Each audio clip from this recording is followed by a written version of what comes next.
o futuro de Everton Cebolinha. Para completar, novidades importantes sobre Pulgar e Flamengo. Tem as últimas do mercado, bastidores, finanças e muito mais. Fala aí pessoal, sou Jorge Nicola, bem-vindos a mais um vídeo do canal. Sempre bom ter vocês por aqui, sem perder tempo, pedir para deixar like, se inscrever no canal e ativar as notificações antes das notícias. Informação importante sobre Everton Cebolinha, o atacante que ainda não completou 12 jogos no Campeonato Brasileiro, teve um resfriado conveniente. Por que eu estou dizendo isso? Cebolinha não tem sido utilizado nas últimas partidas do Flamengo. Dessa maneira, se mantém com 10 jogos no Campeonato Nacional, que lhe permitem atuar por um outro rival da Série A. Você sabe, né?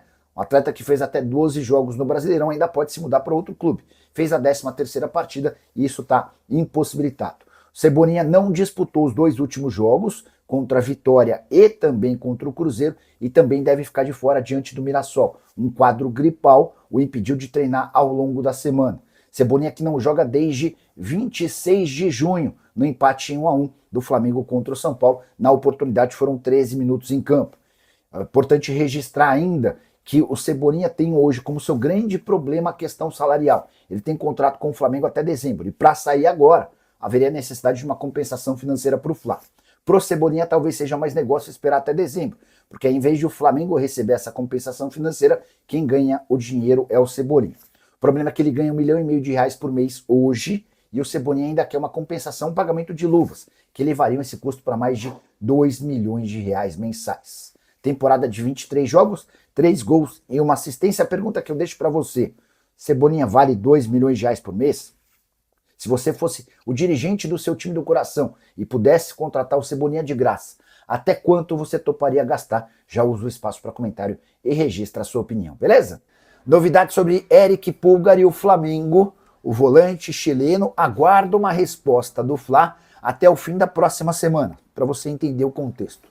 Pulgar tem contrato com o Flamengo até dezembro de 2027, mas tem cobrado um reajuste salarial. Hoje ele ganha na casa de R$1 milhão por mês, é titular absoluto e sabe que outros atletas reservas, como o Saul, ganham mais de R$2 milhões mensais. O Pulgar dá preferência ao Flamengo, mas tem propostas do exterior.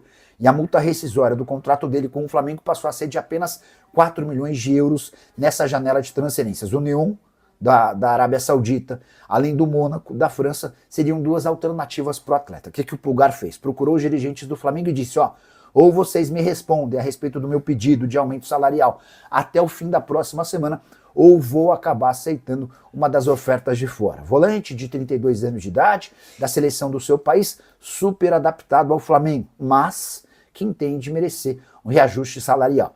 O Flamengo acenou com um aumento para o Pulgar, mas com cifras inferiores àquelas que ele espera. Segue o futuro, novo líder. Flamengo, se vencer o Mirassol, será o novo líder pelos critérios exatamente. Ricardo Freitas Gomes, torcedor do do Flamengo, registrando que basta uma vitória contra o Mirassol na partida atrasada para que o Flamengo ultrapasse o Palmeiras. Palmeiras que vem em queda livre, né? Com uma observação importante, se o Palmeiras cair para o Cerro Porteño na quarta-feira, o Palmeiras precisará vender jogadores, tá? A Leila tem adiado essa ideia de venda de titulares sob a justificativa de que ela precisa ganhar um título da Libertadores, ela quer sair do Palmeiras no fim da próxima temporada com esse título que para ela é super importante. A Leila não conseguiu essa conquista. Mas a verdade é que, do jeito que vai indo, Palmeiras pode ser eliminado na quarta-feira para o Cerro, se não vencer, o empate leva a decisão para pênaltis e o Campeonato Brasileiro também se complicou, tá bom? O Ceninha Silva, De La Cruz e Saul, que custo-benefício que o Flamengo tem? Horroroso. O De La Cruz já disse algumas vezes, foi contratado por US$ 16 milhões, custa R$1,5 milhão por mês e não consegue se colocar à disposição. Vou dizer mais, o De La Cruz tem um problema crônico no joelho e não sou eu que estou dizendo, é o ex-médico do Fla, né? O Luiz Runco. Inclusive, depois que o Runco deu essa entrevista, ele meio que caiu não, os caras tiveram que mandar ele embora, porque vazou um áudio do Runco dizendo que o De La Cruz seria reprovado em qualquer exame médico de outros clubes no futebol no mundo, né? Já o Saul ganha R$2,3 milhões por mês, chegou a ser especulado no exterior, foram 3 consultas, uma delas o staff do Saul até gostou, mas o Flamengo acabou não aceitando. Eu, na condição de dirigente do Flamengo, teria feito o negócio na hora, tá? Alguma informação nova sobre LH no Flamengo? A principal novidade sobre o Luiz Henrique veio da própria Rússia, né? Um dos diretores importantes de lá recolocou a pauta no noticiário. O Flamengo parou de falar sobre o Luiz Henrique a partir do momento que não conseguiam inscrevê-lo nas oitavas de final da Libertadores e ele deixou de ser um alvo. Acho que para dar uma alimentada na história veio essa informação, essa declaração de um dos dirigentes do Zenit dizendo, ó, o Flamengo tem interesse e tal, se eles fizerem uma proposta boa, a gente está por aqui.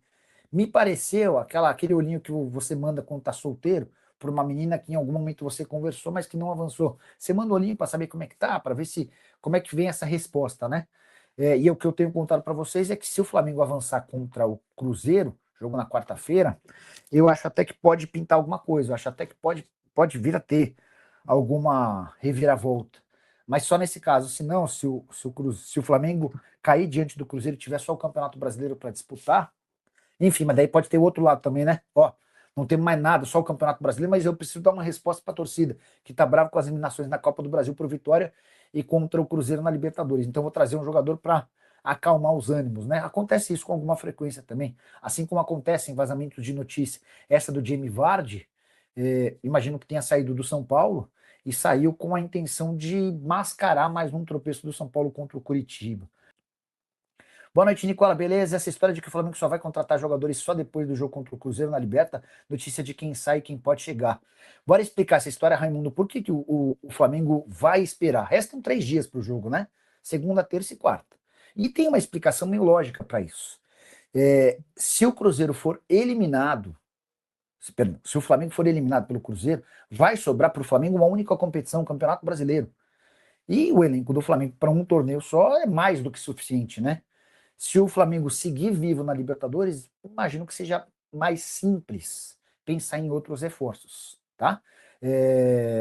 Há dinheiro em caixa. Até cheguei a postar um vídeo nessa semana falando sobre a alavancagem, né? Quanto das receitas do Flamengo e do Palmeiras estão comprometidas com investimentos em reforços, né? O Flamengo tem só 16% de alavancagem, muito pouco, muito criterioso, muito seguro essa política de investimento do Fla. Já o Palmeiras tem 60% de alavancagem. A partir daí você entende um pouquinho do apetite dos times na hora de contratar. Nicola, do jeito que o Palmeiras pode ser eliminado no mesmo dia, o Flamengo também pode. É verdade, com a diferença de que o Flamengo teria só uma competição para disputar, o Campeonato Brasileiro. O Flamengo já caiu na Copa do Brasil, algo que o Palmeiras não. O que dá para dizer é que assim, ó, se o Palmeiras cai na quarta-feira, o Palmeiras vai precisar vender jogador para fechar a conta. Vai precisar vender titular. A Leila estava postergando essa ideia com a intenção de vender talvez Dudu, o Eduardo Conceição, ou atletas que hoje ainda não são titulares absolutos. Se for eliminado, o Palmeiras deixa de arrecadar um caminhão de dinheiro com a eliminação precoce na Libertadores. A gente está só nas oitavas. E aí é natural que venda-se jogador titular.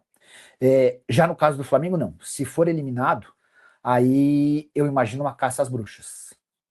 Porque um elenco que investe 50 milhões de reais por mês em folha, que gastou 315 milhões de reais só num atleta, no Paquetá, esse Flamengo não pode se contentar só com o Campeonato Brasileiro. Já caiu para o Vitória de forma precoce e absolutamente inesperada na Copa do Brasil, cairia nas oitavas para o Cruzeiro. Semana bem delicada para os 2 clubes mais ricos do país, não tenho a menor dúvida disso, tá bom? Ricardo Freitas Gomes, se o Flamengo passar quarta, a chance da conversa com o Luiz Henrique voltar a ser reforço, imagino que sim, tá? É um palpite, tá, Ricardão? Confesso que o Boto não me respondeu sobre o tema, mas é um palpite. Por que o Flamengo deixou de interrompeu as tratativas com o Zenit? Porque até sexta-feira da semana pré-oitava de final não havia fechado com o jogador. E a ideia era ter o Luiz Henrique para as oitavas. Se passa para as quartas, imagino que, especialmente depois do Zenit mandar o olhinho, que a coisa possa ser retomada.